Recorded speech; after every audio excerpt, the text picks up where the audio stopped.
Hi, I'm Brenda. Welcome to my apothecary and to Herbs Are My Answer. I love herbs and I depend on them. One of my very favorites is ginger.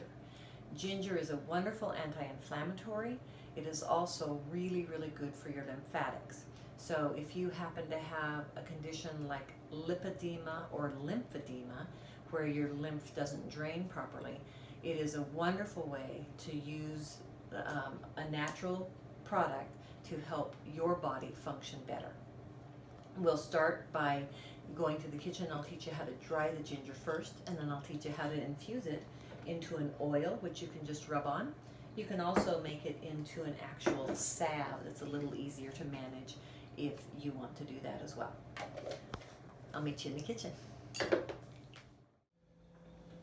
Okay, welcome to the kitchen. This is my ginger rub.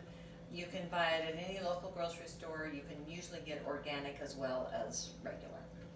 And the first thing I do is look through it and make sure there isn't any mold. There's a little tiny bit on here, so we slice that off. And we're going to throw that away.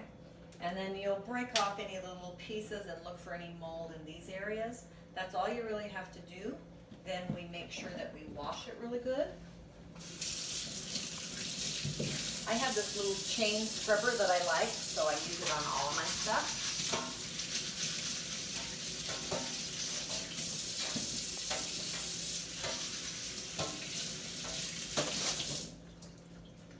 All right, now all we have to do is slice it up a little bit, and then we'll pop it in our blender, and we will be ready. In.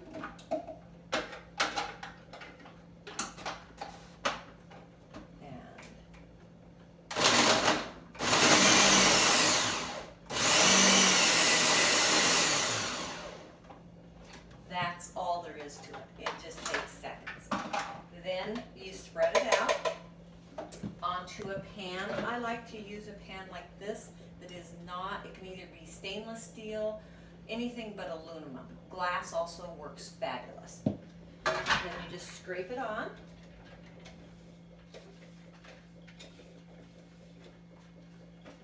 Spread it out. It'll look like that. And you put it in your oven on the very lowest temperature. Usually that's between 170 and 150. Once it's in there, you place it in the oven, and you keep checking on it every couple of hours until it's dry. Okay, let's check this. It's actually only been about 2.5 hours, maybe 3 hours, and I'm surprised that it dried so quickly. I tend to dry much larger batches, but it appears to me that it's already dry. You can see it's really light and flaky, so it's time to just take it out.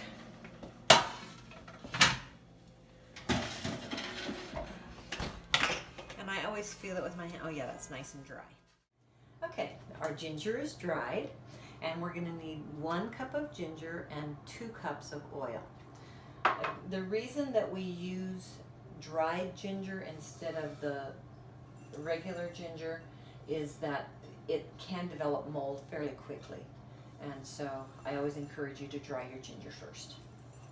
I've actually found things online that say you don't have to, but when I've done that, it molds. Okay, so you take 1 cup of ginger and just pour it into your crock pot, and then we mix a variety of oils, and we come up with 2 cups.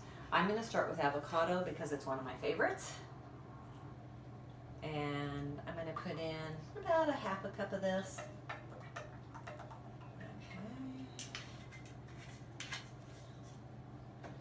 Olive oil is really good for anti-inflammatory, and since this is really for anti-inflammatory, I always like to add a little bit of olive oil as well, and I'm going to put another half cup of this.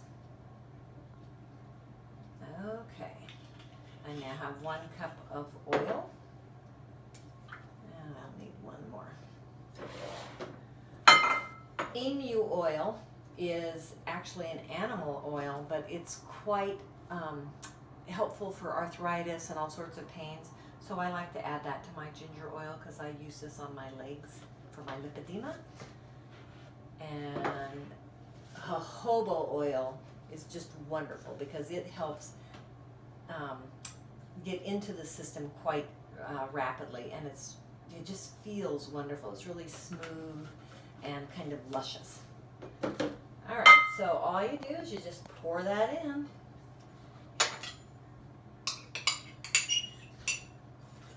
Stir it up a little bit.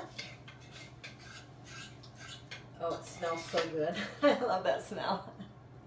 Okay. Then you put on the lid, turn it on, keep it warm, let it set for about 24 hours. Then we'll come back and drain it out. Okay, welcome back to the apothecary. It's time to strain our ginger oil out so we can actually use it. And I just went to the thrift store and found an old coffee filter that has strainers in it. I think these are made of gold, but they do a really good job of straining out all the stuff.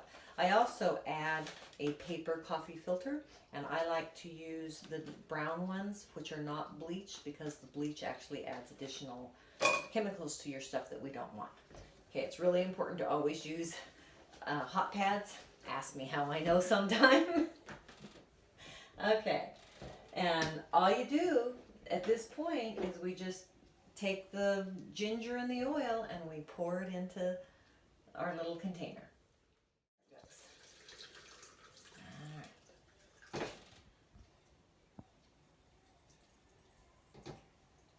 All right. And it takes a little while for this to strain through, but you can see down here you just have this gentle yellow oil, which will feel lovely on your skin. And we'll be back after it strains for a while. Okay, the ginger is all strained, and ginger is a wonderful herb because you can often reuse it a time or two.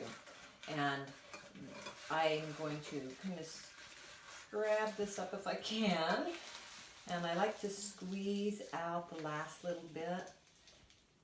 Actually, this did pretty well. And then I'm going to put this into another jar, and I'll just put all of the ginger in here.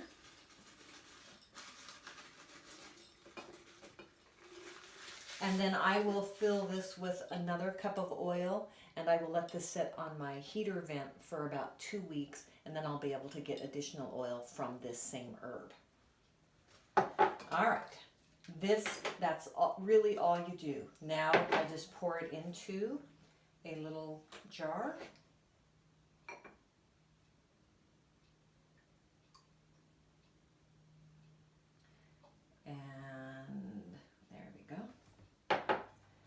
Make sure that you label it, and I will put today's date on it. This will usually keep for several months. If you're going to keep it more than that, I would put it in the fridge. But I go through my ginger oil very quickly because I literally put this from my toes to my hips twice a day, and it has helped dramatically with the inflammation of my lipedema and lymphedema. So I really appreciate you joining us for the video, and we hope you have a lovely day and enjoy your ginger.